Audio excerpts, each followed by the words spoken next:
تیمم کا جو طریقہ ہے اس کی ترتیب کے لحاظ سے پہلے ہاتھوں کا مسح کریں گے یا چہرے کا؟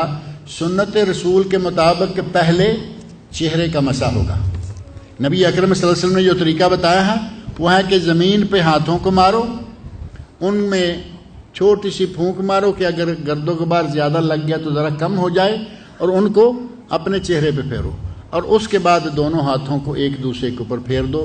صحیح احادیث میں ایک ہی مرتبہ زمین پر مارنا کافی ہے، ایک مرتبہ۔ دوسری مرتبہ جو ضربتان کا ذکر ہے وہ حدیث ضرور ہے لیکن وہ ضعیف ہے، اور جب صحیح موجود ہے اور ایک میں کفایت ہے تو پھر دو کا کیا معنی ہے؟